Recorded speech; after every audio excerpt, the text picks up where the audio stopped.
Graça e paz, meus irmãos, Café com Deus começando, programa abençoado para a tua vida mais uma vez.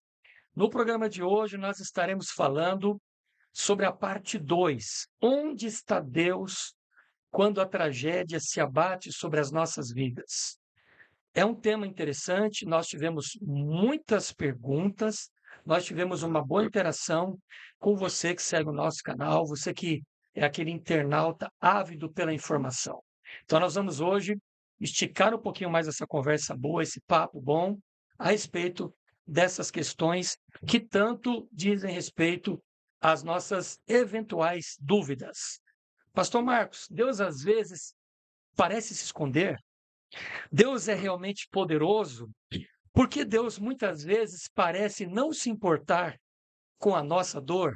Pois é. E hoje nós temos aqui um time qualificado para nos ajudar a desenvolvermos esse tema tão interessante. Claro, comigo no programa não pode faltar nunca a nenhum programa, viu, pastor César? Seja bem-vindo a mais um podcast. Amém. Muito obrigado, meu pastor. Uma alegria estar aqui, servindo a igreja do Senhor. Que Deus nos abençoe e nos ilumine como tem sido. E é isso. Continue compartilhando, se inscrevendo, comentando, dando um like. É muito importante.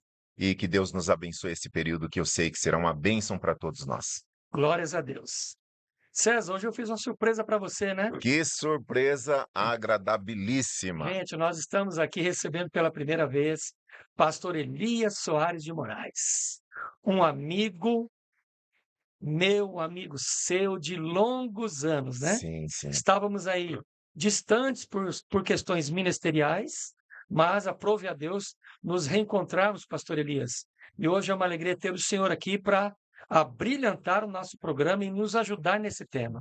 Gente, pastor Elias, ele é um apologeta, um defensor da fé cristã, é um homem sério, um homem de Deus, um escritor, um professor de teologia, palestrante, que tem aí ajudado muitas igrejas, Brasil afora e até fora do nosso país. E hoje é uma alegria ter o senhor aqui, pastor Elias. Seja bem-vindo ao nosso programa. O prazer é todo meu, pastor Marcos Rulli, de longas datas, pastor Sim. César Ferreira. Eu conheci os filhos dele, desde que da época que trabalhávamos juntos ali na Bethesda, e isso já Exatamente. faz 15 anos para lá. Por aí? É, por aí, né? É um prazer enorme poder estar aqui, revendo sua esposa e participando pela primeira vez aqui deste podcast Café com Deus, né? Isso, café com Deus. Espero, dentro desse tema tão complexo, poder contribuir de alguma forma para que a igreja do Senhor seja edificada em nome de Jesus. Com Eu já certeza. quero aqui mandar aquele beijão para Débora. Débora, beijo para você, Abigail, Davi e todos os meus amigos que porventura assistirem esse podcast. Meu abraço para todos vocês.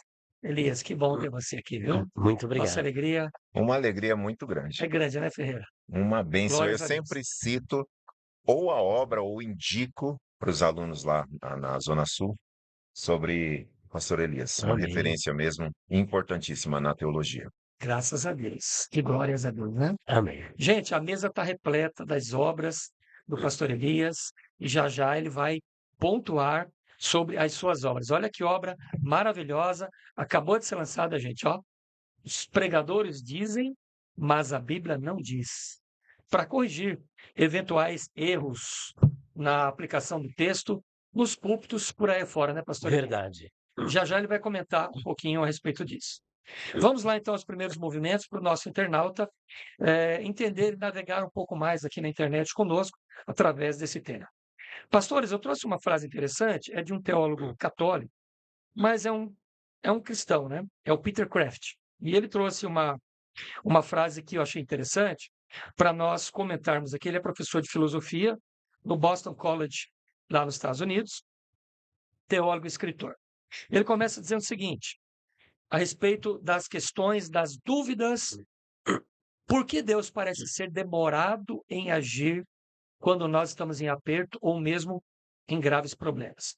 Ele diz o seguinte, não há nada mais fora do propósito do que a resposta a uma pergunta não plenamente entendida, plenamente apresentada. Somos extremamente impacientes com as perguntas e, portanto, extremamente superficiais em valorizar as respostas. Então, o negócio é muito sério, é profundo. Como bem disse o pastor Elias, o tema dessa aparente ausência de Deus é uma dúvida comum a muitas pessoas. E às vezes nós, pastores, cristãos, passamos por breves momentos de questionamentos, não é isso, pastor É Elias? verdade. Às vezes nós passamos por questionamentos com os nãos de Deus. O senhor quer fazer uma breve movimentação já nessa questão? Parece que Deus fica isolado, fica distante, a gente tem que aguentar o não, ou o silêncio, né? Até que chegue um sim de Deus. Eu gosto muito do que Paulo diz acerca das nossas tribulações e provações. Sim, Ele diz que é leve e é momentânea. sim. Se é leve, é porque Deus dá a graça de suportarmos. E se é momentânea, fique tranquilo, vai passar rapidinho. Agora, o tema eu vejo a complexidade dele porque ele está dentro de um espectro teológico que a gente chama de teodiceia. A teodiceia, dentro da área da teologia, diz respeito à relação de Deus com o sofrimento humano. E essa relação, dentro da perspectiva humana, ela é quase que inaceitável. Essa flagelação, essa mesma pergunta, essa mesma indagação, ela não é nova. Ela nos remete para a era patriarcal, mesmo para a época do salmista chamado Asaf. O livro de Jó, por exemplo, é Por que sofrem os justos? E o Salmo 73, Por que prosperam os ímpios? Sim.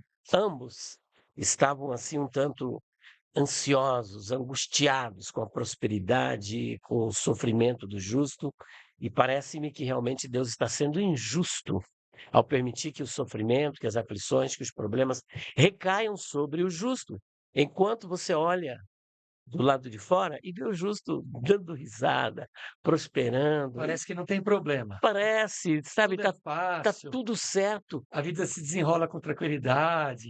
E Asaf chegou mesmo ao ponto de ter inveja do ímpio. Vendo a prosperidade do ímpio, falou: olha Deus, e aí, como é que é? E da mesma sorte Jó. Então esse dilema, eu creio que ele está relacionado a dois opostos, opostos que nunca irão se reconciliar. Sim. Diz respeito à temporalidade e à atemporalidade. Deus está na atemporalidade e nós estamos na temporalidade. Somos seres limitados dentro do tempo, então nós somos regidos pelo aqui e agora. Não conhecemos o futuro. E que não temos pressa. Queremos a bênção para ontem, queremos a cura para ontem, a solução dos problemas para ontem. E Deus, dentro desta cosmovisão, ele parece impassível, né? Sim. Como se ele não tivesse nem aí. Não é, que ele não está limitado ao tempo. E diga-se de passagem, Moisés já disse: um dia para ele é como 1000 anos, e 1000 anos é como um dia. Exato. Agora, como harmonizar tudo isso?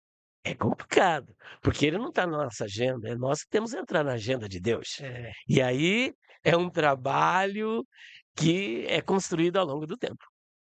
Tá aí, pastor Sérgio.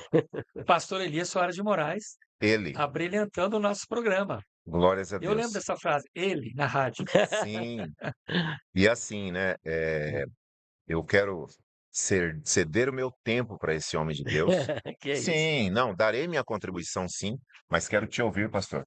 Muito tempo que, pelo amor de Deus, é bênção de Deus tê-lo aqui de verdade. Pastor Elias, no primeiro programa que a gente fez, foi muito bom o tema, foi uma desenvoltura maravilhosa que Deus nos deu aqui no estúdio. Nós falamos que a questão do sofrimento humano, no primeiro episódio, encaixa-se na questão das escolhas, começando lá no Éden. Eva e Adão. Então, de lá para cá, a gente sabe que com dor o homem trabalharia e da dor do seu trabalho criaria o sustento para sua família. Muito bem. E a dor da mulher que foi multiplicada para a concessão. Então, tem-se a leve ideia de que ela não tinha uma dor como é a dor de um parto hoje. Então, houve uma ordenança de Deus para que, a partir daquele ponto, a dor se estabelecesse com mais frequência. Então, a dor é pertinente ao ser humano. E isso afeta a todos nós, né? Mas a maioria do padrão recorrente desse sofrimento é inesperado, é inexplicável, como, por exemplo, o sofrimento de Jó. Você mesmo acabou citando um pouco de Jó. E nós comentamos também no programa anterior sobre Lucas 13, quando Jesus está com os discípulos e há um acontecimento que desaba a torre de Siloé e morrem algumas pessoas. Então, os discípulos ficam alvoroçados, querendo entender o porquê. Ou também eles questionaram, isso já foi no primeiro podcast, eu só estou apenas aqui, só para lembrar que nosso tio volta lá para assistir o episódio todo, né? Vai ter lá a dúvida dos discípulos: Senhor, quem pecou para que esse nascesse cego? Seus pais? Seu pai e sua mãe? Então, sempre houve um questionamento com essas questões. Nós também falamos, né, pastor César, que alguns comportamentos em relação ao mal que se colhe ou se é recebido pelas pessoas têm ligação com comportamentos errados. Por exemplo, a pessoa sabe, não se aplica a nós cristãos, praticamente um cristão fiel e devoto ao Senhor, mas uma pessoa que enche a cara de bebida alcoólica, sai de um restaurante, de uma festa, e vai dirigir um carro em alta velocidade. O quanto ela aumentou a chance de ocorrer um acidente e ter uma morte trágica? Então, alguém vai falar: mas ele morreu, tinha um futuro pela frente, era uma pessoa maravilhosa, mas ele não respeitou os próprios limites do seu corpo. Como você vai atribuir culpa para uma situação dessa a Deus? Sim, se você vê aí que houve um comportamento errático. Então, esse caso é bem latente para todos nós, né? Pessoas que se drogam também vão dirigir, pessoas que se drogam e vão para a rua cometer crimes. A gente sabe que tudo isso está envolvido na vida de muitas pessoas que praticam a maldade. Então, nem sempre nós encontraremos a resposta para o sofrimento humano, mas é possível a gente entender que Deus tem um plano, Deus tem um direcionamento para todos nós. Então, a Bíblia não nos apresenta respostas simples, né, pastor Elias? Não são respostas simples, mas vale uma reflexão profunda para a gente através desse tema. Querem comentar? Olha, eu queria que o senhor abriu muitas janelas, Abri né? um monte. Um monte. Eu queria até ter aquela memória para poder captar cada uma delas, mas vamos usar aqui um A sua pleonasmo. memória está aqui, pastor Elias. Ó, tá tudo aqui. Olha, gente, que obras maravilhosas, né? Vamos usar aqui um pleonasmo Você fica vicioso. aqui no Perguntas Difíceis de Responder, você não tem. Eu acho que você tem isso aqui, hein? Esse aqui eu Ah, tenho. ok. De onde veio Deus? Quem criou o mal? Volta para essa câmera aqui e para aquela Aqui. lá também. Quem criou o mal? De onde veio Deus e quem criou o mal? Então eu entro nessa questão aí da filosófica, Já pode filosófica deixar o seu teológica. endereço de vendagem do seu material, viu? Ah, Pode é, falar, porque depois a nossa edição vai colocar também por escrito. então, você pode, minha filha, inclusive, ela atende você pelo 0 operadora 11 9 4901 6633, se você quiser comprar pelo Mercado Livre e tudo mais, pela nossa loja. 0 operadora 11 9 4901 6633, ou indo na nossa livraria, lá na Livraria do Pastor Elias, Rua Conde de Sarzedas, 160, loja 27, bairro da Liberdade, em São Paulo. Eu conheço gente, já fui lá. E aí, continuando a sua. Ah, perfeito. Então, o pleonasmo vicioso consiste em que começar pelo começo, né? O senhor começou lá no Éden. Veja que ele foi buscar na fonte. Então, tem uma resposta. Eu penso que a primeira coisa que seria importante nós analisarmos é o caráter de Deus, né? Porque quando você levanta sérios questionamentos, perguntas, e você não entende, porque realmente é aquilo que os judeus chamam de ruká. O que é uma ruká? Ruká é um estatuto suprarracional. Então, existem coisas que estão além da nossa mente cartesiana e não dá para nós termos uma dimensão do que está por trás de tudo. Então, vai além do nosso raciocínio. E quando as coisas entram por esse caminho, tudo que nós temos que fazer é confiar no caráter de Deus. Então, em primeiro lugar, a Bíblia descreve Deus como Tiago, capítulo 1, versículo 17, diz: toda boa dádiva e todo dom perfeito vem do alto, descendo do Pai das luzes, em quem não há mudança e nem sombra de variação. Abacuque 1, 13 diz: Deus é tão puro de olhos que nem sequer pode ver o mal. E ninguém sendo tentado diga, sou tentado por Deus, porque Deus não pode ser tentado pelo mal e ele a ninguém tenta. Sim. Então, em meio a todas essas perguntas, esses questionamentos, essas dificuldades, essas aflições, que são próprias dos seres humanos, há uma coisa que você não deve fazer é atribuir nada a Deus. Como Jó fez, né? Veio todo aquele mal, mas ele adorou a Deus, mesmo estando em tormentos, em aflições. Deus deu, Deus tirou, bendito é o nome do Senhor. Não atribuiu a Deus mal algum.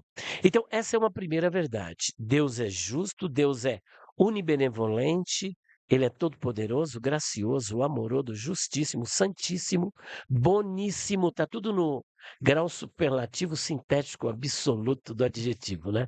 Então como é que é? Master Blaster Plus Advance. Verdade. Não tem adjetivos para Eu qualificá-lo. comentei, pastor, no podcast passado com o pastor César, o seguinte: como que a obra criada, o barro amassado, que somos nós, vamos questionar o artífice, que é Deus, que nos fez ou nos faz, e nos quebra e nos molda como Ele quer. Então, como que, se não me engano, é Charles Swindoll, ele fala, como que a ameba vai questionar o seu Criador? É mais ou menos nessa questão. Mas é próprio do ser Sim, humano, porque até chegar a essa compreensão é um trabalhar de Deus, que nós, por nós mesmos, não chegamos a essa conclusão que o senhor acabou de chegar. E muitos crentes, às vezes, está 10, 20, 30 anos dentro da casa de Deus, não conseguem entender. Olha o exemplo clássico. Asaf, ele era como que eu vou dizer, um ministro de louvor. sim. Alguém da tribo de Levi, e que ministrava diante da santidade. Ele invocava a presença de Deus e ainda assim ele colocou a justiça de Deus em questão. Porque aí o que está sendo questionado é a justiça de Deus. Deus não está sendo justo em permitir que eu sofra. Alguns chegam a levantar até a possibilidade da inexistência de Deus por conta da presença do mal e do sofrimento na vida humana. Mas isso está totalmente fora de cogitação. Mas o cristão, ele chega até a duvidar da justiça. Deus está sendo justo? Senhor, onde está a sua justiça? Então, a primeira questão que devemos levantar é o caráter de Deus. O segundo é o ser humano, em que Deus o criou muito bom. Eu gosto muito de uma expressão hebraica que vai aparecer em Gênesis 1, versículo 31. Depois de haver tudo criado, Deus disse, em hebraico, ó, Tov Meod. Tov Meod significa muito bom. Passou no controle de qualidade. Sim. E quando vamos lá para Eclesiastes 7:29, ele fez tudo perfeito, mas o homem, pela liberdade a ele outorgada, buscou muitas invenções, sem medir as consequências, porque nós, por não sermos onipresentes, oniscientes, nem prescientes, e nem termos um aspecto do caráter de Deus que é o conhecimento médio, eu às vezes costumo brincar nas igrejas, pastor. Quem conseguir enxergar sem o auxílio de um espelho a ponta do nariz, eu dou um kit de livros. E o pessoal fica assim, ó. Kit de livros. Para enxergar a ponta, vocês estão desafiados, a todos, sem auxílio de um espelho, de qualquer coisa, enxergar a ponta do nariz. Conseguimos enxergar a ponta do nariz. Como é que vamos querer entender os arcanos de Deus? E é isso que Deus faz com Jó. Quem é este que sem conhecimento obscurece o conselho? Levanta-te, pois, como homem. Eu vou te perguntar e tu vai me responder. Quando eu lançava os fundamentos da terra, onde você estava? Responda-me se tu tem. Aleluia. E é tão lindo, né, que no caso do Meu Jó, Deus. Deus não dá uma explicação do Não. porquê, para quê, mas ele vem com quem, Aleluia. né? Glória a Deus. Então, Quem fez isso, quem fez aquilo, né? Ele não dá satisfação. Exatamente. então Deus ele devolve a gentileza como se estivesse usando uma maiêutica socrática, né? Porque Jó, ele faz muitas perguntas. E Deus, ele até o capítulo 3, a partir do capítulo 3, Deus se silencia, porque a questão é o silêncio de Deus em meio ao sofrimento. Há um desafio do bem contra o mal. Deus conhece o seu servo, sabe os limites dele. Só que a partir do capítulo 3 de Jó, há um silêncio de Deus, mas um silêncio ensurdecedor. E deixa os tagarelas, né? Jó, Zofar, Bildade e esqueci o nome de Ele um. faz. E ele faz. Que boa parte das pessoas pensam que Jó só tinha esses 3 amigos, Sim, quando na verdade não são são apenas. apenas os 3 que vão entrar em cena, É, porque ele tinha muitos amigos, eu digo assim, ali No influente, né? texto, né? mesmo no texto aparece mais, né? Não apenas 3. Então Deus silencia e os amigos mais velhos falam e questionam, e Jó, como um pensador, um filósofo, quase como um existencialista, né? Porque ele está cogitando muito das coisas que aqui acontecem, mas sem perder a visão do transcendente, porque apesar de tudo ele tem uma fé que ainda que ele me mate, nele eu esperarei. E sem conhecê-lo, que existe essa outra questão. Exatamente. O cristão está caminhando com Deus, servindo a Deus, tudo por uma mera formalidade. Ele dá o dízimo, ele vai à igreja, ele canta, ele louva, mas ele não conhece a Deus e não conhece a palavra de Deus. Jó é uma dessas pessoas que era um adorador sem conhecimento, né? Como Samuel também. Então, no capítulo 3, Deus silencia. Aí vai até o capítulo de número 31, os amigos de Jó, e Jó encerra no capítulo 31. Quando chega no capítulo 32, entra um personagem desconhecido de muitos cristãos. Chama-se Eliú, cujo nome vem do hebraico que significa Deus é ele, e não significa que esse companheiro era Deus, mas é o mais novo. E por conta de uma tradição, as pessoas mais velhas, elas tinham a prioridade, né, de falar primeiro, e aquele que era mais novo jamais ousava pronunciar a palavra diante das cãs brancas. Então ele deixa para falar Sim, por último, mas com ele estava a sabedoria, logo apontando que idade não é sinônimo de idoneidade, que ele fala com conhecimento de causa e não é reprovado por Deus, ao passo que os 3 são reprovados por sim. Deus. E ele fala até o capítulo 37.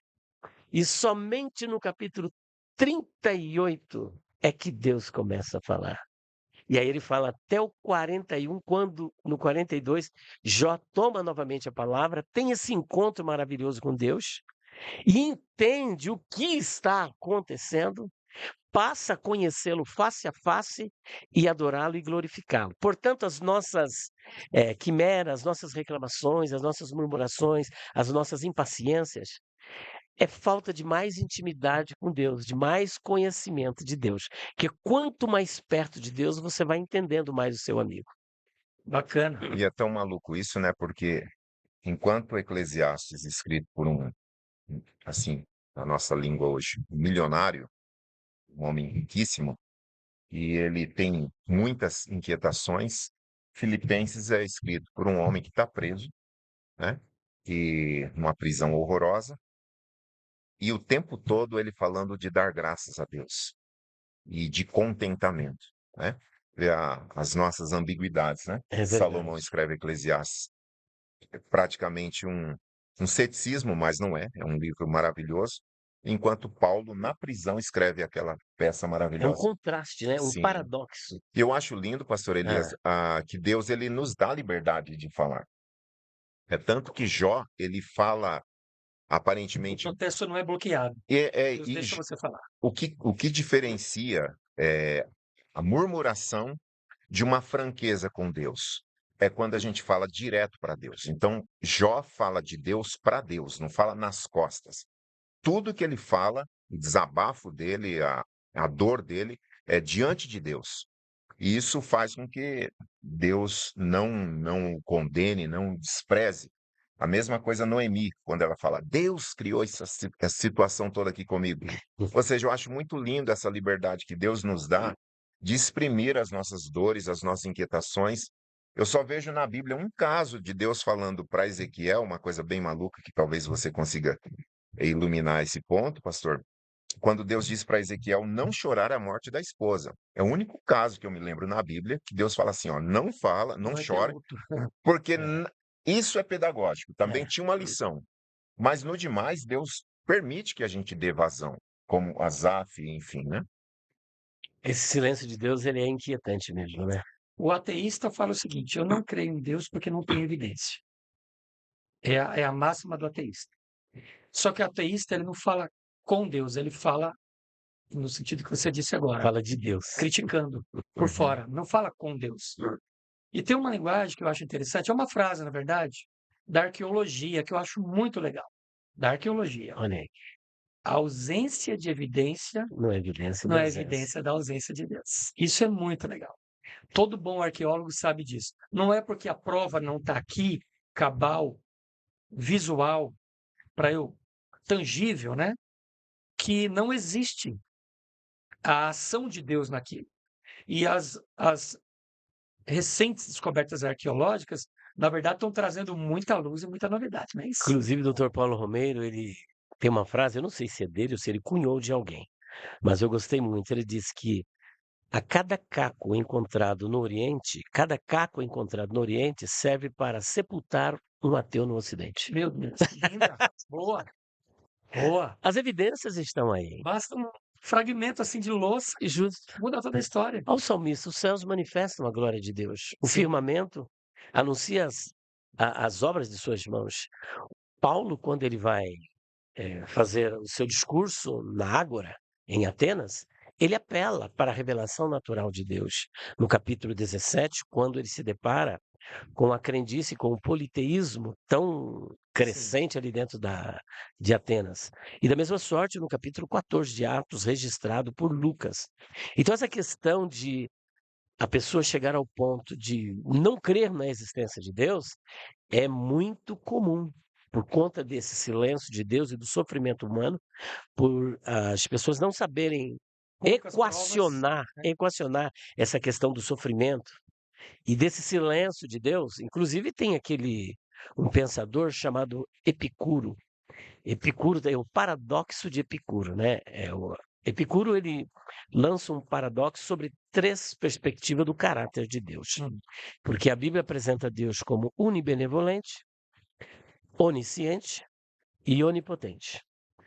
Ele falou, olha, só que ele disse, olha, esses 3 atributos são incompatíveis com o mal que traz tanto sofrimento para a raça humana. Se existe um Deus que é onibenevolente e onipotente, ele é bom, não quer que suas criaturas sofram, é todo-poderoso e pode acabar com o mal, mas o mal existe, logo, esse Deus não existe. Se ele existe, então ele é sádico, porque quer que eles também sofram, porque podendo acabar com o mal e querendo que ele não exista, permitir a sua existência, ele é sádico. Mas por outro lado, ele constrói. Deus, então, ele pode ser unibenevolente e onisciente, sabe que o mal existe, é bom, mas não tem poder para destruir o mal. Sim. Ou ele é unibenevolente e todo-poderoso, ou onisciente e todo-poderoso, mas não é bom o suficiente para evitar que as suas criaturas sofram. Então, a partir desse paradoxo, Deus que a Bíblia apresenta, ele não existe baseando-se nesses 3 atributos. Só para complementar, ele se esquece, porque na filosofia, quando 3 premissas são verdadeiras, a conclusão é verdadeira. Só que essas premissas, elas são verdadeiras, porém, elas são incompletas, visto que Deus não é constituído apenas de unibenevolência, ou seja, todo bom, e somente de onisciência e onipotência. Deus também, ele é atemporal e transcendente. Isso que você está falando abre porta para o teísmo aberto. Abre porta até para o ateísmo, Teísmo aberto, ateísmo, Para o ateísmo, teologias liberais. Isso, para o agnosticismo, o ateísmo. Agora, o que ele esqueceu foi de incluir apenas esse atributo de Deus, que Deus ele é atemporal. Ele não está limitado ao tempo, porque o que ele queria é que Deus fizesse isso aqui e agora. Então, eu penso que um versículo bíblico desmonta toda essa programação, sistema filosófico de Epicuro, né, que é chamado paradoxo de Epicuro, que é Romanos 16, 20. Acho que seria interessante ler, né? Ler. Olha que interessante. Romanos 16, 20. versículo 20. É muito legal esse texto aqui, porque ele põe fim a esse questionamento. Deixa eu ver aqui. Olha aí, internauta, coisa boa para você, matéria enriquecedora. Diz assim, ó, e o Deus de paz esmagará em breve Satanás debaixo dos vossos pés. Olha, Então, o que ele quer é o fim do mal, o fim do inimigo, que ele seja totalmente vencido e dominado. O Deus de paz em breve. Um dia para Deus é 1000 é um dia. Então, Deus não está obrigado a satisfazer os nossos anseios nem as nossas obrigações. claro. Ele estabeleceu um momento em que ele vai tratar do problema do mal e tudo que compete a nós é crer e esperar. Crer e esperar. Glórias a Deus. Olha, o que você está falando, o Jansen falou também com outras palavras, né? Eita, Vivemos em um mundo imperfeito por causa do pecado original. Um mundo que inclui forças antagônicas ao plano original de Deus e nem tudo funciona como desejamos. É tudo que o pastor Elias falou. O Jansen descreveu muito bem também dessas forças antagônicas que a gente enfrenta. E isso, pastor Elias, isso causa desconforto. desconforto. Desconforto terrível, né? Em muitas situações na vida do ser humano, com a sua limitadíssima conclusão do que achamos que entendemos de Deus. Quer apontar alguma coisa, pastor César? Eu penso que se o homem vivesse 300 anos, pelo menos, muitas das teorias que o homem cria, ele viveria para vê-la desmontada. Porque o próprio Marx, né, e tantas outras teorias, e aí cai nessa temporalidade, nessa finitude que a gente tem que lidar. E o homem não sabe lidar com isso. E quando o homem cai no Éden, é tão curioso que Deus, ele diz: maldita é a terra por tua causa. Mas quando chega na hora do Adão, que é o representante da humanidade, Deus não o amaldiçoa. Ele sofre as consequências, mas a maldição Deus guarda para o filho dele. Então Deus amaldiçoa a terra, mas a maldição do pecado cai sobre Jesus. Aí você vê como Deus é bom, porque poderia ter amaldiçoado o homem no sentido de uma sentença eterna, irrevogável, porque ele poderia, mas ele poupa o homem, entre aspas. Claro que o homem sofre todas as consequências, é tanto que a gente está aqui sentindo os efeitos colaterais do pecado, seja no nosso corpo físico, seja no sistema que o mundo está. Sim. Mas Deus, na cruz, como disse Paulo, Deus estava em Cristo reconciliando com ele o mundo. E naquela hora, a maldição cai sobre Jesus. Então, a terra é amaldiçoada, o homem não foi amaldiçoado no sentido de uma sentença última e final e cabal ali, porque Deus tinha também um plano da redenção por meio do Filho. Mas aí cai naquilo que o pastor Elias levantou. Infelizmente, muitos homens e também muitos crentes não conhecem a natureza de Deus, e aí Deus realmente acaba sendo acusado daquilo que o ser humano não conhece, né? Sim. Internauta querido, eu vou aqui abordar um tema interessante. Pastor Elias, o C.S. Lewis, ele escreveu uma obra clássica chamada O Problema do Sofrimento. Essa obra que Lewis escreveu é uma obra, um best-seller, né? Eu acho que está esgotado, que eu tentei comprá-la recentemente e não estava disponível. Talvez esteja esgotado. Mas essa obra que ele escreveu trouxe muito consolo para muitas pessoas, porque o C.S. Lewis foi um ateu que se converteu, né? E depois da conversão dele, já casado, vivendo a sua vida com a sua esposa, ela contraiu uma doença. Ela contraiu uma doença debilitante, uma forma debilitante de câncer, e ele conta que ele viu a sua esposa definhar no leito de morte e, afinal, morrer em um hospital durante a sua internação. A esposa dele chamava Joy Lewis. E ele escreveu um outro livro depois para contar sobre o episódio do sofrimento dele com a sua esposa, que foi a Anatomia de uma Dor. Você já citou esse livro aqui também, a Anatomia de uma Dor, que inclui uma passagem interessante, pastores. Eu queria ler para vocês, para os nossos internautas. Ele escreveu o seguinte: nesse meio tempo, onde está Deus? Esse é um dos sintomas mais inquietantes. Quando você está feliz, muito feliz, não faz nenhuma ideia de vir a necessitar de Deus. Tão feliz que se vê tentando a sentir suas reivindicações como uma interrupção, caso se lembre e volte a Ele com gratidão e louvor. você será, ou assim parece, recebido de braços abertos.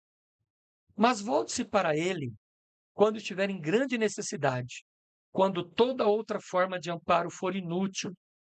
E o que você encontrará? Uma porta fechada na sua cara, ao som de um ferrolho sendo passado 2 vezes pelo lado de dentro. Depois disso, pastor Elias, silêncio. Bem que você poderia dar as costas e ir embora. Quem falou isso aqui? C.S. Lewis, gente. Apesar de ter escrito isso, Lewis nunca duvidou da existência de Deus. E nem depois da morte da esposa dele, ele abandonou o Senhor. Pastor Elias, pastor Ferreira, se Deus realmente nos ama, onde está ele no meio de toda essa dor que a gente está sentindo? Nosso internauta quer saber. A resposta. Podem pontuar do jeito que vocês quiserem. Eu vou pontuar. O primeiro livro que eu escrevi não tem. Eu fiz uma edição, mas esgotou, Não está acabou. aqui. Não está Ah, aqui. ok. Chama-se Poesias para Despertar. E uma dessas poesias o título dela é Deus é Fiel. Eu não sei se eu vou me lembrar de toda ela, né? Mas ela diz o seguinte: entre a promessa e a vitória, há um intervalo de espera. Quem crê não se desespera, mas sabe em Deus esperar.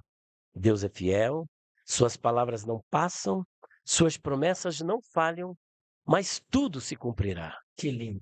Quando sentires que Deus está em silêncio e a sua doce presença não puderes contemplar, apenas creia, pois Ele está trabalhando contra o inferno, lutando só para te abençoar. Que lindo.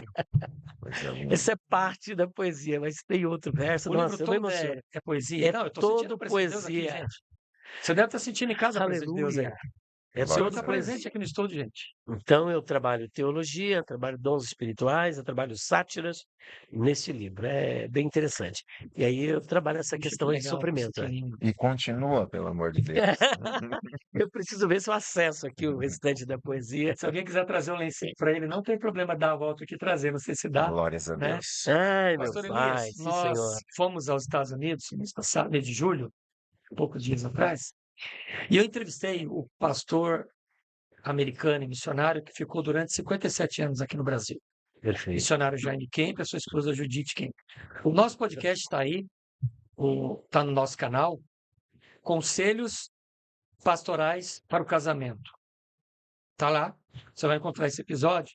E nós choramos durante todo o podcast. Eu me contive um pouco mais porque eu estava entrevistando, mas a minha cameraman, que foi minha câmera girl, câmera woman, que foi minha esposa, ela estava do lado de trás da câmera filmando e chorando o tempo todo, porque eles falavam da graça de Deus. E uma das coisas que me chamou a atenção Hum, na vida do pastor Jaime Kemp, da missionária, é o amor deles pelo Brasil. olha aí. Eles ficaram quase 60 anos fazendo a obra de Deus aqui, e ele dizia que ele tinha vontade de morrer no Brasil.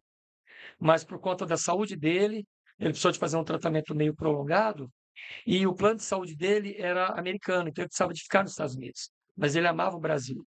E eles ali, contando as suas lutas e as suas dificuldades, dizendo o quanto eles tiveram portas fechadas Olha só. em muitos momentos que eles tentaram fazer a obra de Deus. Eles tiveram até um tempo agora, já na velhice deles, entre 70 e 80 anos, eles foram fazer a obra de Deus em Portugal. E lá eles estavam durante a pandemia. E lá o país expulsou eles de lá, na pandemia, para que eles voltassem para os Estados Unidos. E eles ficaram com aquele senso de dever, né, de missão não cumprida entre os portugueses. Mas, às vezes, é o que Lewis falou com muita propriedade. Às vezes, Deus simplesmente, pastor César, fecha portas na sua infinita sabedoria, nos planos que ele conhece a nosso respeito, né, pastor Elias, que nós não conhecemos. É verdade. Nós não sabemos todas as coisas. Nós planejamos, nós calculamos, mas é como diz Paulo, amanhã, se Deus quiser, faremos isso ou Aqui, Tiago diz isso. Tiago, é. quer falar É para você? verdade. Antes do pastor Elias, Eu estou Tá procurando muito aqui a bom aqui, poesia. gente, esse Sim. café com Deus, viu? Só que aqui não tem café não, gente, é água, viu? uma coisa, né, que incomoda alguns pastores e a gente até comentou aqui, pastor Elias, Certo. sobre o liberalismo e o progressismo teológico, Uhum. é que diante do sofrimento, da perplexidade, seja no sentido de uma guerra, de uma Sim. pandemia ou de uma situação local, muitos pastores perplexos, eles acabam elaborando uma teologia que eu vou chamar de hermenêutica da dor. Então, na Sim. dor, a realidade, entre aspas, é distorcida a tal ponto que esse pastor, às vezes, começa a interpretar a realidade, aquela hermenêutica que você ouve uma demanda da sociedade e tenta encaixar isso na Bíblia. Então, não é uma É hermenêutica exegese. exatamente. E eu ouvi um pastor dizendo uma vez: essa história de que o sofrimento é o megafone de Deus, isso é uma palhaçada, enfim. Nós comentamos isso também. Isso, esse pastor, ele até, no meu entendimento, já se apostatou mediante uma série de fatores. Mas o meu ponto é que a minha experiência pessoal, eu digo de coração e não digo isso no sentido de, que legal, porque eu não acho isso tão legal. Mas as melhores transformações que eu sofri na vida se deve ao sofrimento.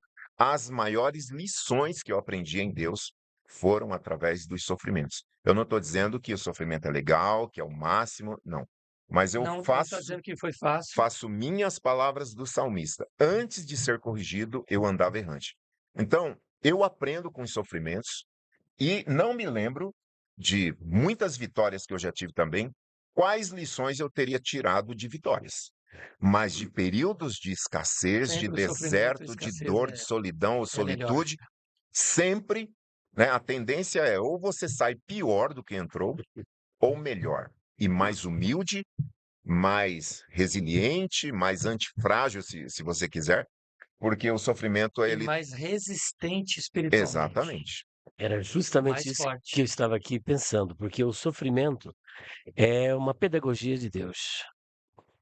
Porque quando você está num momento de fragilidade e você até eu estava comentando, Deus ele tem uma forma assim de tratar conosco, por exemplo, o momento em que as pessoas mais recorrem a Deus, momento de enfermidade, momento de uma enfermidade quase que incurável, as pessoas descem. Só que é um momento também em que você mais se aproxima de Deus, você busca mais a Deus, você você se vai se despir de toda a sua autossuficiência, da sua arrogância, da sua empáfia, da sua do seu pedantismo. Você percebe que você não é ninguém e que Deus é tudo. Então, quando você se aproxima, você cria essa relação de dependência, lá na frente você aprende, porque Deus te socorre e vem ao seu encontro. Agora, o que é que Deus faz em meio ao sofrimento? Ele nos ensina. Olha, José, onde que ele imaginava que tudo aquilo que ocorreu lá na frente ia trazer tão digo assim, ia trazer tantos resultados abençoadores, ao ponto dele aprender a lição, falar: "Vocês, na verdade, quiseram mal contra mim, mas Deus transformou o mal em bem, de modo tal que eu estou aqui para socorrer vocês". Sim. Então, quando a pessoa aprende a lição, ela não fica buscando culpados. Ela não mira ninguém, porque há essa possibilidade de, em meio ao sofrimento, você supera e depois você fica mirando os culpados e ficar também, sair pior numa Sim. posição. Tá vendo? Olha, eu venci, você quis fazer isso comigo, e agora é minha vez de dar o troco.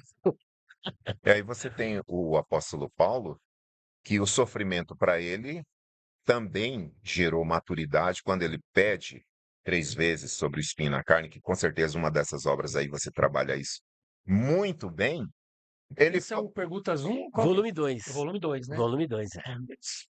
e aí tem esse tema, né. Tem Isso. o que era o espinho na carne de Paulo. E aí ele diz, né: "Para que eu não me exaltasse, Deus permitiu o espinho". Então, existem sofrimentos, eu penso, assim, muito claramente isso no meu coração, porque eu tenho uma pessoa que eu gostaria de dar uma casa, se eu pudesse. Comprar uma casa e dar uma casa para essa pessoa, porque no meu coração merece, é uma pessoa incrível, tal.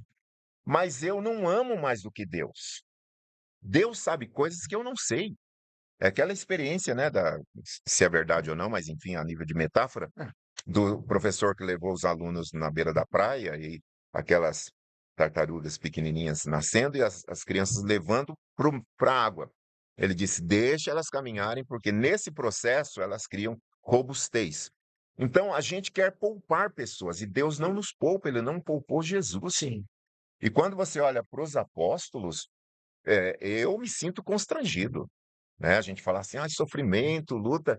Então, assim, A gente não tem noção do que é o sofrimento da igreja o e os primeiros sofrimento, dias. ele é pedagógico. E o pior de tudo é que, às vezes, quando você quer socorrer as pessoas antes do tempo de Deus, você traz para você o Você problema. entra na luta. Você entra na luta, exatamente. fala: É, tá sendo melhor, é, quer ser melhor que eu.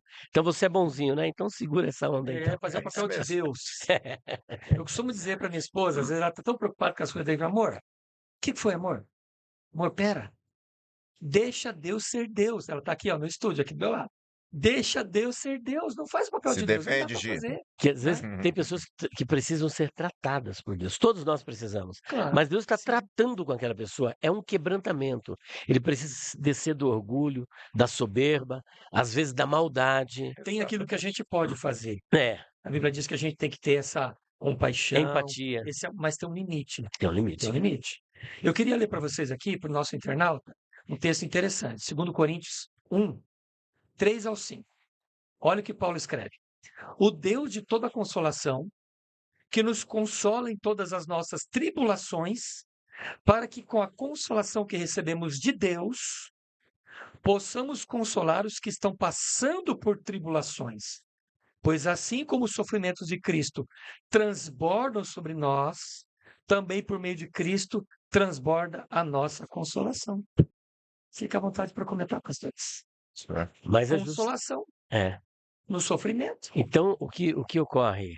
Só seguindo na mesma linha que Paulo, foi acabado de ler. Deixa para a gente, o pessoal quer saber Ah, quais eram os prováveis espinhos de Paulo. Comenta e depois você dá um spoiler do livro aí para o tá pessoal bom. ficar com vontade de comprar seu livro. Seguindo na mesma linha que o pastor César Ferreira estava apresentando sobre o sofrimento pedagógico. É isso aí. Porque quando você está sofrendo, você é consolado, você aprende também a consolar. É a questão da empatia. O mesmo Deus que veio ao meu encontro irá ao seu encontro.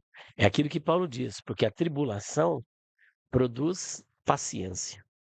A paciência, a experiência. A experiência, o amor. E o amor não traz confusão. Como é que é? A tribulação produz a paciência, a experiência, Experiência e esperança. a experiência, a esperança. Não engana a esperança. Justamente a esperança. E aí o que ocorre? Essa experiência que você adquire, você cria a empatia de também se identificar com a outra pessoa e trazer uma palavra de consolo. Não é assim que a gente faz muitas vezes? Exatamente. E é isso que a gente não vê, pelo menos aparentemente ali, nos Então não três. compra a casa, tá? Não tem como. Nos três amigos de Jó. Os três amigos de Jó, o que que eles fazem? Os três primeiros lá. Eles falam de, de Deus para Jó, mas não de Jó para Deus. Então tem pessoas, né? A gente vê isso até em velório às vezes, né?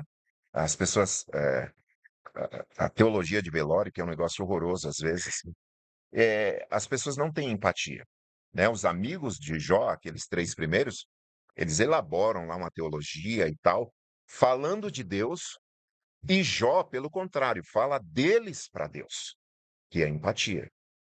Incomodaram a beça Jó, né? Coisa maluca aquilo lá. E tem uma razão, né? Um pano de fundo.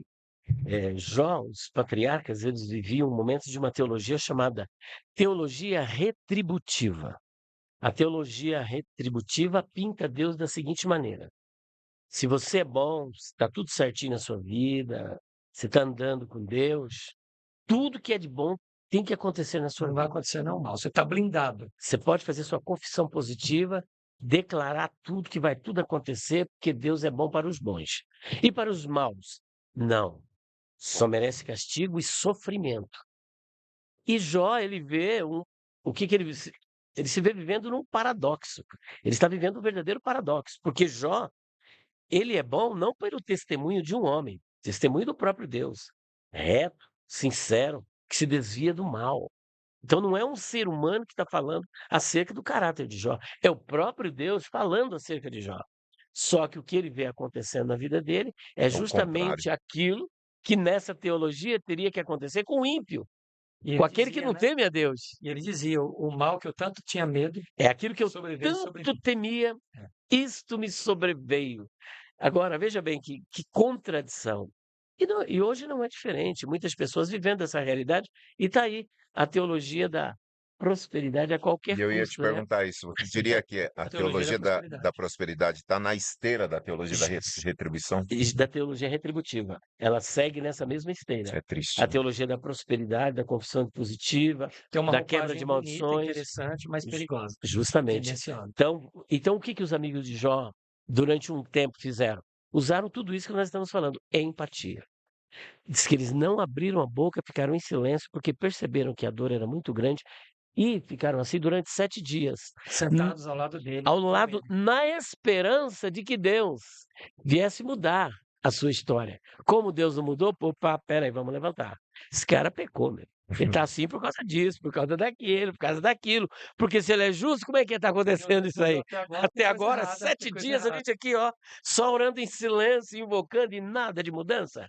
E não é o que as pessoas E fazem. o grande apóstolo Paulo sofreu com espinho, pastor. Justamente. Ó, Por que o grande Paulo sofreu? Se Paulo sofreu, imagina a gente. imagina, gente. Então, qual era o provável? Eu acho que tem. O pessoal quer saber, né? Nós Uhum. sabemos, mas eu queria que o senhor O explicasse pessoal está mandando para mensagem aqui que querem os saber, pastor. internautas qual é o espinho de Paulo O provável. espinho na carne de Paulo. Bom, em primeiro lugar, é importante lembrar que espinho na carne é uma metáfora. Nós não estamos fugindo do assunto, nós falamos de sofrimento. Não, mas faz parte, É, faz parte. claro. O espinho é uma metáfora. Não podemos entender que seja um espinho, literalmente, É, exatamente. que era, né, que era, Perfurava a carne dele. perfurava a carne dele. Então, é uma metáfora aí. O espinho na carne, existem muitas respostas. Alguns chegam a pensar que era um problema que ele tinha de oftalmia, Visão. problema nos olhos. Ou com letras grandes eu escrevi e tal. Outros achavam que Que era tivesse talvez uma catarata por conta da visão, né?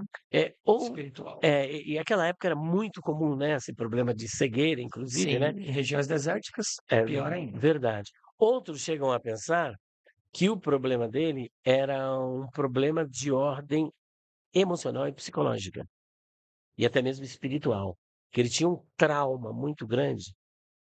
E às vezes a gente chega a ser levado a pensar, porque ele sempre está dizendo assim: olha, e eu que sou o menor dos apóstolos, daqui a pouco eu não sou digno de ser chamado apóstolo, porque eu persegui a igreja de Deus. Então, essa questão de ter perseguido a igreja de Deus As memórias dessa perseguição talvez estavam e de ter consentido na morte de Estevão, agora, brava dele. pastor, conhecendo quem é Cristo, conhecendo o corpo de Cristo, saber que ele fez tudo aquilo é como se ele não se auto-perdoasse. Ele foi perdoado, porque existem pessoas que vivem assim, elas não se perdoam. Deus perdoou, as pessoas a quem ele ofendeu perdoaram, mas ele acha A demais, pessoa não consegue se perdoar. não consegue, porque o critério dele de juízo em relação a ele mesmo e às pessoas é muito grande. Então, quando ele acaba caindo naquela contradição, ele tem dificuldade de aceitar o perdão para si É mesmo. rigoroso consigo É mesmo. consigo mesmo. E a pessoa às vezes fica 10, 20, 30, 40, 50 anos com uma carga de culpa. É possível que Paulo não é perfeito. Ele trouxesse essa culpa. Essa é uma explicação. Existe outra explicação, que aí as mulheres não gostam muito, que diz que ele tinha uma mulher, tipo Xantipa, mulher de Sócrates, que aquela mulher era um inferno na vida dele. Oh, meu Deus! Então, Ai, Jesus é, amado. existem tantas outras. Eu chego a entender, eu penso que o espinho na carne de Paulo eram os sofrimentos pelos quais ele passava por causa de Cristo. Eram os grandes sofrimentos, que era para mantê-lo sempre humilde. Devemos levar em consideração que Paulo ele sintetizava na sua personalidade as 3 grandes culturas da época: a helênica, a romana e a judaica. Como romano, ele era cidadão do Império Romano, estava acima da média, era uma pessoa que tinha muito conhecimento, Inteligentíssimo. inteligentíssimo, só que tem outro detalhe. O romano, ele tinha alguns direitos. Um deles chamava-se provocatio ad imperium, que era o direito à apelação. Mas tinha um outro direito que era chamado de lex Pórcia, que era um aperfeiçoamento da Lex Valéria. Em que consistia essa lei? Quando um romano estava prestes a ser açoitado, ele não poderia ser sem ter um julgamento formal. E se alguém assim o fizesse, ele poderia ser levado aos tribunais de Roma e ser executado. Tanto é verdade que quando no capítulo 22 o centurião vem para açoitá-lo por ordem do tribuno, ele faz a seguinte pergunta. 22 de Atos. 22. É lícito açoitar um cidadão romano sem antes ser condenado? O centurião vai correndo no tribuno falando, vê o que tu vai fazer, porque esse homem é romano. Ele tem o direito, né? Ele tem esse direito Tem romano. cidadania romana. A cidadania. Aí o tribuno vem e falou, você é romano?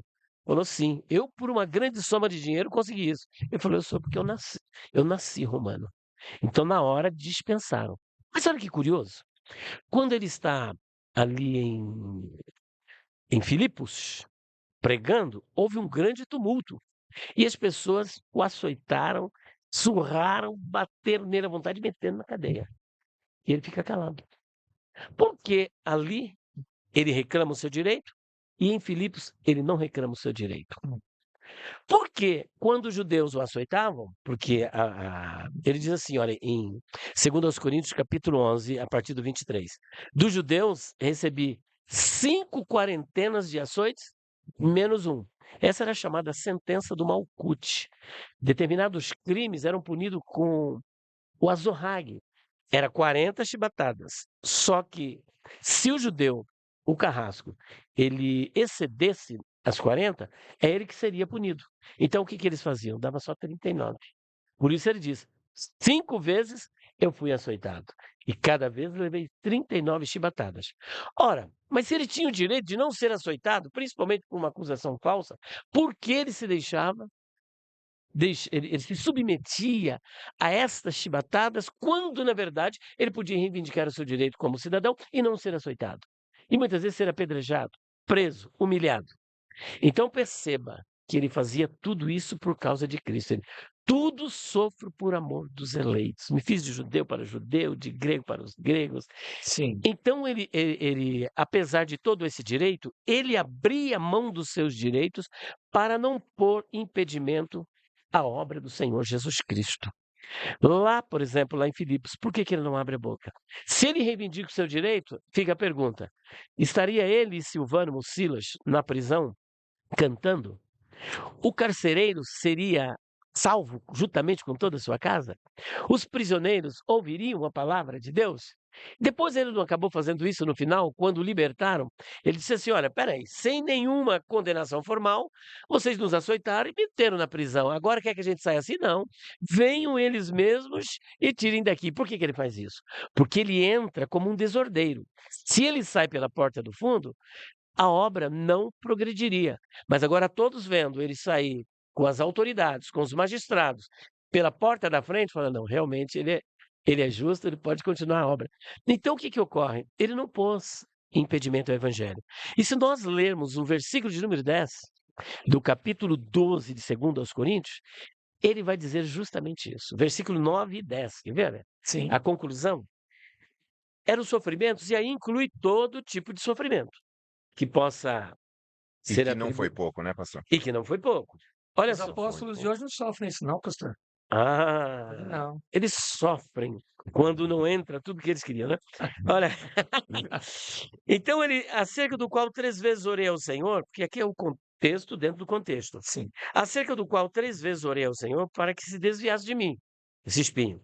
E disse-me, a minha graça te basta, porque o meu poder se aperfeiçoa na fraqueza. Sim. De boa vontade, pois me gloriarei nas minhas fraquezas, para que em mim habite o poder de Cristo. Aí ele conclui, pelo que sinto prazer nas fraquezas, nas injúrias, nas necessidades, nas perseguições, nas angústias, por amor de Cristo. Ele extraía, pastor, de toda essa dor, ele extraía o suprassumo de Deus. Justamente. É a dependência de Deus. Porque quando estou fraco, então sou forte. Então, ele não conseguia entender, até que o Senhor disse: "Olha, a minha graça te basta, porque o meu poder se aperfeiçoa na fraqueza." Ou seja, quando você está sendo humilhado, está sendo quebrado, está sendo arrebentado, Está aprendendo. o meu poder está Tá se operando. revelando mais na É, tua vida, Deus está operando. operando.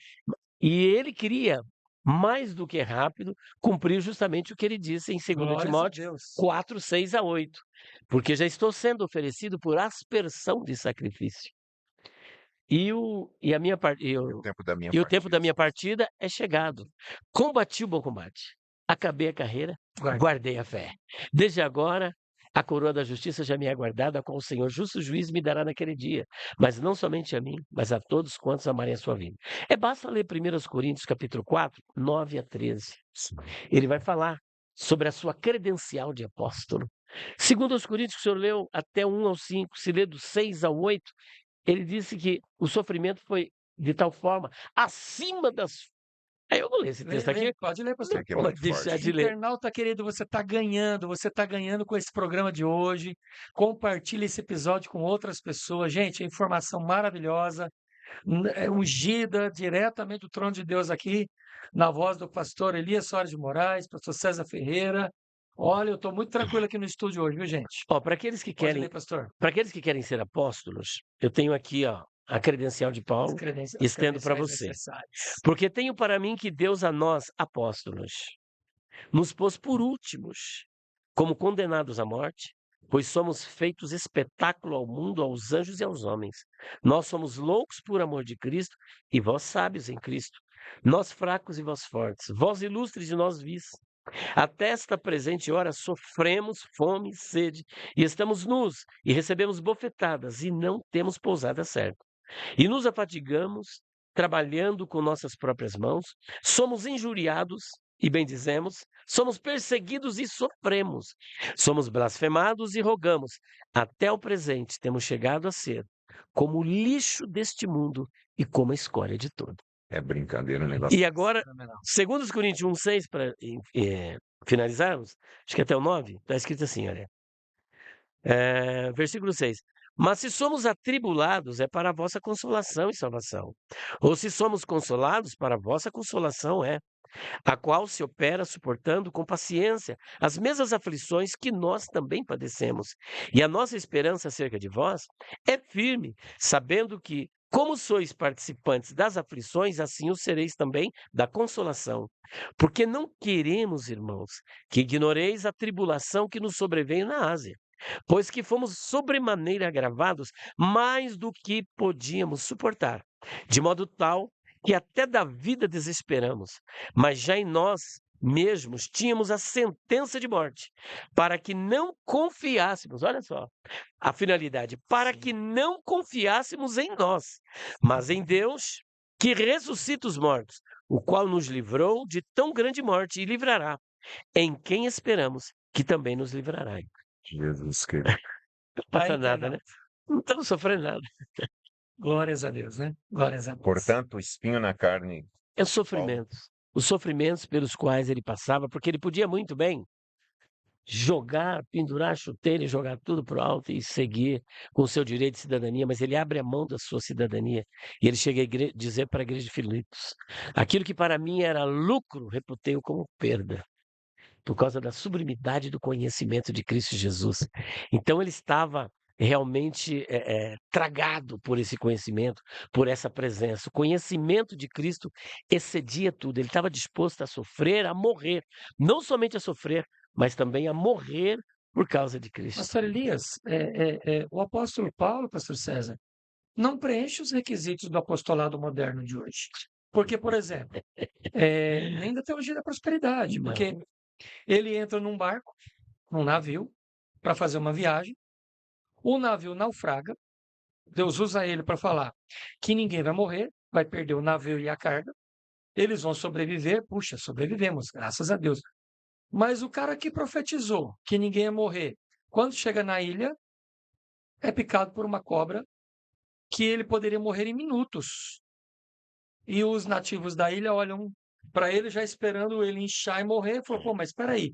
E os que sobreviveram com ele começaram a questionar, espera aí, mas ele profetizou lá que o navio ia afundar, a carga ia se perder, nós íamos sobreviver, e agora a gente sobrevive, já escapa do pior, estamos com esse cara aqui.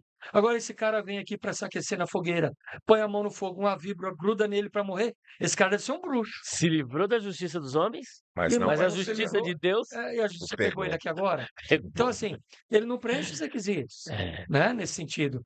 Porque a gente acha que passa para ser fome. cristão vai dar tudo certo sempre. Não é assim. Não é assim. Não é E assim. esse evangelho acaba gerando, eu não sei se foi Paul Washer que disse que os falsos profetas é um juízo de Deus para os falsos crentes, gerando um Isso é cristianismo horroroso interessante. de pessoas que são idólatras, né? Acaba que é uma idolatria É, isso, porque Sim. é uma má compreensão de Deus e, portanto, se não é Deus, é um ídolo. Nós temos, por exemplo, já para os momentos finais do nosso meu programa, Deus. temos aí mais 20 minutos.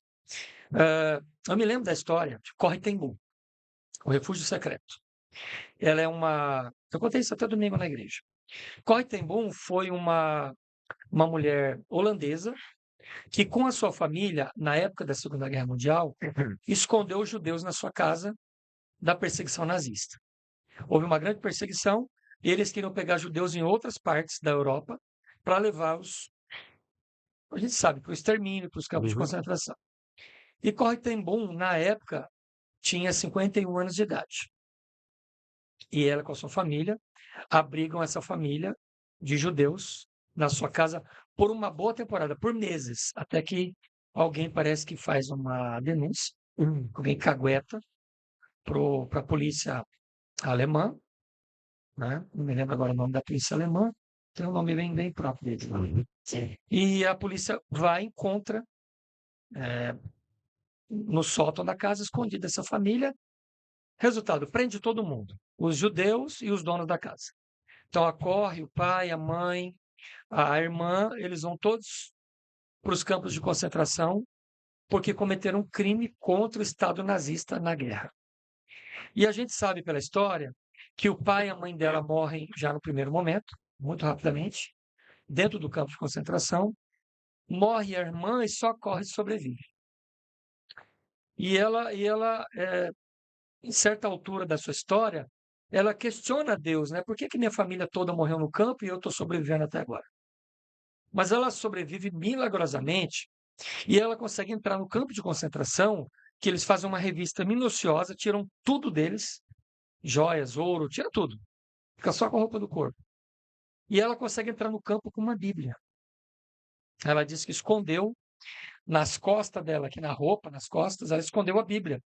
Ela diz que tinha uma Bíblia muito pequena, mas ela continha Antigo e Novo Testamento.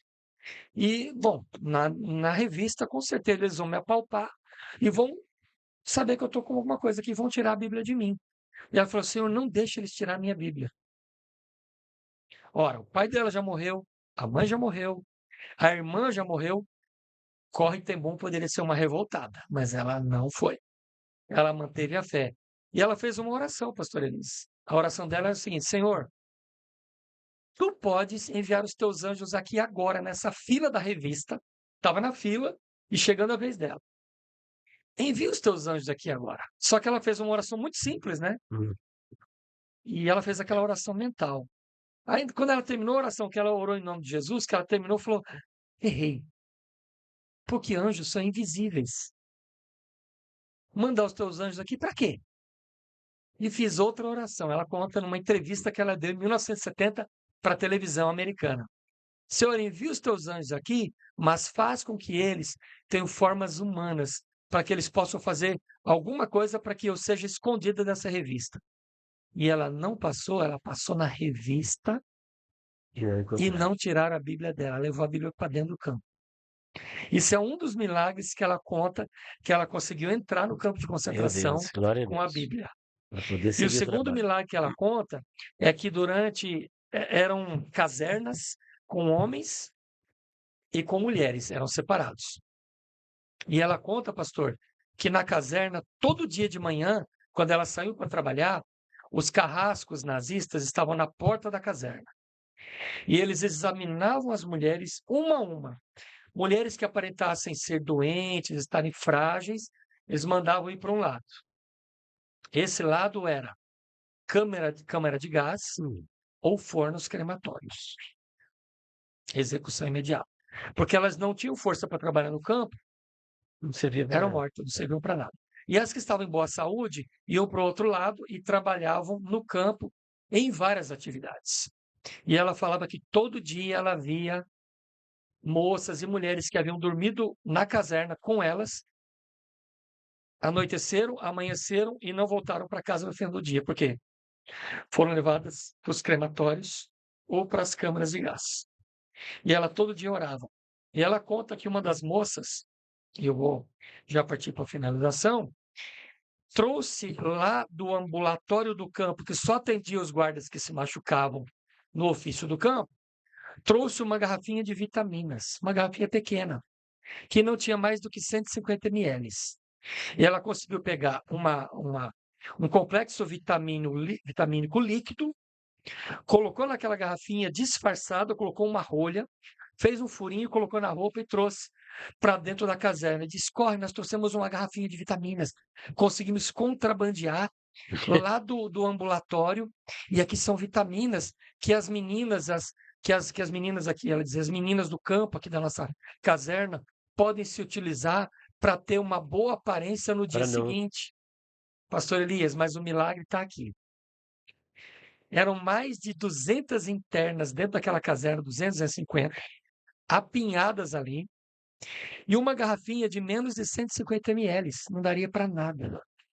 Ela disse que todo dia à noite, antes de dormir, ela pingava uma gota daquela garrafinha de Vitamina. vitaminas na língua de cada mulher do campo. E ela se revigorava. Pastor, aquela garrafinha sobreviveu a quase 3 anos de guerra. Deus seja louvado, aleluia. Glória a Deus. O milagre da garrafinha de vitaminas do campo foi até o final, quando os soldados americanos entraram no campo para tirar as pessoas de lá. Elas sobreviveram trabalhando com uma gota de vitamina por boca 3 anos. durante muitas noites dentro daquele campo. Então você, farinha? internauta, Farinha e o azeite. é o que a Bíblia diz. É a farinha e o azeite que se multiplica. Esses são alguns dos milagres que Corrie ten Boom conta no seu livro. Eu quero trazer também mais um último milagre aqui, que é de um pastor, o Allen Yuan, pastor chinês, considerado um dos 4 patriarcas da igreja perseguida na China, que passou 22 anos nos campos de concentração chineses. Após sua prisão, os guardas submeteram Yuan a torturas e meses de confinamento solitário em uma cela sem janelas. E ele diz: eu puxava os cobertores sobre a cabeça e orava. Durante 10 anos, não recebi nenhuma carta da minha família. Não tinha nenhuma Bíblia em meu poder, apenas algumas passagens e salmos, bem como uma canção. Sabe qual? Sim, eu amo a mensagem da cruz. Yuan passou 13 anos de confinamento, pastor Elias, pastor César, em uma província no extremo norte da China, acima da Mongólia. E ele disse: foi um milagre eu ter sobrevivido, com grande entusiasmo. Eu tinha apenas um casaco leve, no inverno gelado, com temperaturas de menos 30 graus, e nunca fiquei resfriado ou peguei uma gripe. Glória a Deus. Nem um só dia. Deus respondeu às minhas orações. Então, gente, nós não entendemos o agir de Deus. Eu quero partir para as conclusões aqui, pastor Elias, pastor César, com que vocês pontuassem, né? Qual é o posicionamento que o nosso internauta, que às vezes está passando por uma dor, por um sofrimento, pelo luto, né? Pelo desemprego, pela doença, qual é a postura que ele deve tomar? Né? Aqui nós temos várias coisas para a gente fazer a nossa conclusão. Pastor Elias. Bom, primeiro eu quero agradecer pela oportunidade singular de poder participar deste podcast, diga-se de passagem, trabalhando a vida cristã Sim. e no seu mais alto nível de complexidade, que é o momento onde você ou se aproxima mais ou se afasta de uma vez. Nesses momentos, é importante você se lembrar que Deus é bom e Ele é bom em todo o tempo. Segundo, saber esperar. Saber esperar, porque Deus jamais tem prazer no sofrimento do justo, mas se for necessário sofrer para glorificar a Deus no sentido de você crescer e alcançar vidas, como os testemunhos que nós vimos aqui, foram pessoas que dedicaram a sua vida Sim. para poder consolar e edificar outras vidas, como Paulo, por exemplo. Eu me gasto e me deixarei gastar pelas vossas almas, ainda que amando-vos pouco, eu seja pouco amado. Então ele já estava entregue, ele sabia em quem tinha crido. E outros sim saber que o propósito de Deus é levar-nos ao crescimento. E por último, não se concentrar na cura. É claro que devemos pedir uma Claro. vida abençoada, mas não fazer disso o seu bem supremo, que a gente em latim chama de summum bonum. Teve um pastor que ele disse o seguinte: ao invés de você ficar tão focado na cura, foque na ressurreição, porque apesar das dificuldades, apesar das doenças, seja câncer, seja qual for, se você buscar a Deus para curar, Deus pode te curar e Ele cura. Só que você vai morrer do mesmo jeito. Então foque na ressurreição, porque quando Cristo vier para arrebatar a sua igreja, os nossos corpos serão transformados, incorruptíveis, imortais e glorificados. E estaremos totalmente distantes da presença do pecado e sim, na presença de Deus. Seremos glorificados para adorarmos a Deus para sempre. Então, esse é o bem maior que nos espera. Tudo isso que passamos por aqui vale a pena, sabendo que a nossa esperança é viva e gloriosa. Glórias a Deus. Pastor César? Eu diria que ah, uma palavra que a gente poderia usar seria cosmovisão, como nós, como cristãos, lemos esse estado de coisa, é através das Escrituras. Um Deus perfeito, que foi bem trabalhado aqui pelo professor e pastor Elias, um Deus perfeito, que criou todas as coisas. Houve uma queda gravíssima com efeitos colaterais cósmicos, e esses efeitos colaterais, que é a iniquidade, isso tomou o status quo da humanidade. Sim. Isso significa dizer que Deus criou tudo perfeito, mas na queda entrou o pecado, e o pecado, a injustiça, a, a violência, a opressão e todo tipo de males a partir dessa rebeldia. Quando Deus envia Jesus para redimir o homem, a proposta da encarnação do Filho de Deus é redimir a humanidade, mas é claro, dentro daquilo que o pastor Elias também lembrou a gente aqui, que é a nossa leve e momentânea tribulação. Sim. Ou seja, estamos dentro da temporalidade e dizendo para você, meu irmão e minha irmã, que nessa cosmovisão, Deus cria tudo perfeito, mas a desobediência cria todo o desdobramento de um caos pela rebeldia, mas Jesus vem para redimir, e quando Jesus vem, ele promete novo céu e nova terra, e significa dizer que tudo será redimido para os crentes, para o povo lavado e remido pelo sangue de Jesus. Então, eu espero que o Espírito Santo te conforte, te console e mira na ressurreição. Vou guardar isso também para a Glórias minha a vida, Deus. porque é isso. É o que vale. Doença e tantas coisas É a ruins a outra gente vida que passa, Deus tem para mas na nós. ressurreição, um Tudo corpo acaba. glorificado, e aí não há mais choro, nem luto, nem tristeza, Nem né? clamor e nem dor. Glórias a Deus. Pastor Elias, vou gastar mais um tempinho com você aqui para dizer o seguinte: Hum, você trouxe hoje um nível a mais de excelência para o nosso programa. E Meu antes Deus. da sua conclusão, eu quero agradecer também de revê-lo. Um prazer muito grande. Amo, admiro Fez a muito. diferença, eu também. Sabe por que eu admiro? Porque, assim, conheço o pastor Elias, não sou bom de memória, assim, mas eu acho que uns 20 anos, porque 14 eu estou aqui em São Paulo. E é dos poucos teólogos que eu consigo perceber piedade e conhecimento. É Sim. difícil isso. É difícil porque às vezes tem muito conhecimento, mas você fala: "Meu Deus do céu". E você vê um homem assim, ainda quebrantado.